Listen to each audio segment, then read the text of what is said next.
everybody. Today we're going to be working on some fun ombre Easter eggs, and this is a fun creative way to do some painting with your little one.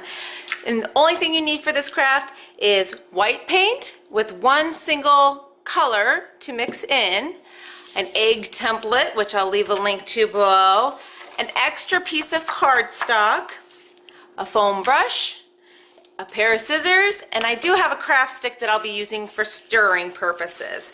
So all you need to do is print out an egg on a nice sturdy piece of cardstock. That way it doesn't warp too much when it gets wet with the paint.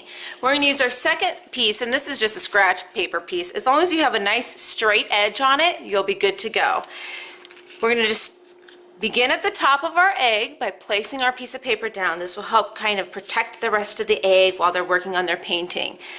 I have white already here in my bin, and I'm going to add a little bit of my purple into my white and then stir it in with my craft stick until it turns a nice light pale purple, like so. Just put my craft stick off to the side. Using my foam brush, just dip in that purple, and using the other piece of cardstock, just paint upward. And don't worry about staying within the lines, because it doesn't matter. Once they've got that first color down, all you do is squeeze in some more purple, give it a stir, so we have our next shade of purple.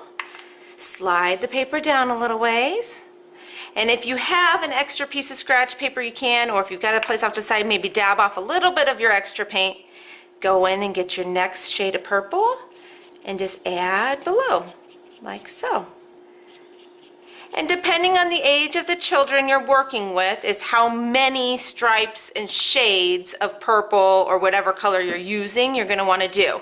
You can make the gaps larger or smaller, and just work your way down your egg by slowly adding more color to your white so that you're darkening that shade with each line. So the less lines you're going to use, the more purple you'll want to add to each one. See, like this one, it's not that much darker, but since I'm going to work my way down, it will slowly change to being a darker color. So just keep adding that in.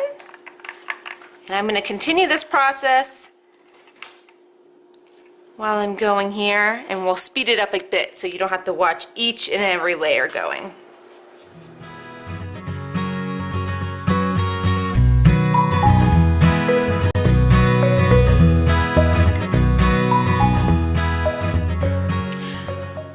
Now when you get down to the bottom of your egg, obviously we're going to cut out our egg when we're done. You'll want to do the darkest of the color you have available. Now if you've got a lot of extra paint, I had probably a little too much white when I got started here, but we'll use this paint for another project.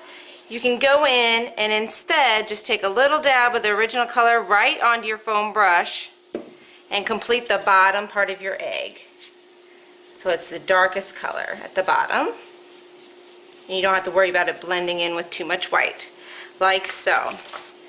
Now we're just going to place this off to the side and let it dry completely before we cut out our egg. Now I do have a second one that has been drying for a while, a fun teal colored egg. So we'll go ahead and cut this one out. And you just go right along the nice dark black line. It should show through your paint.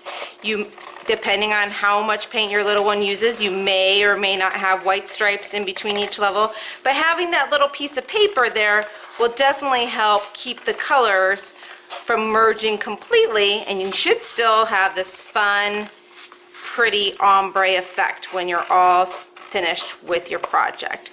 So just cut out your egg when you're done, and you're finished, like so. I hope you give this one a try, everybody. It's lots of fun to do, and you'll get some beautiful results. And when you're finished, you have some fun colors to paint with as well on a side project. So everybody have a fantastic day. Thanks for watching. Bye.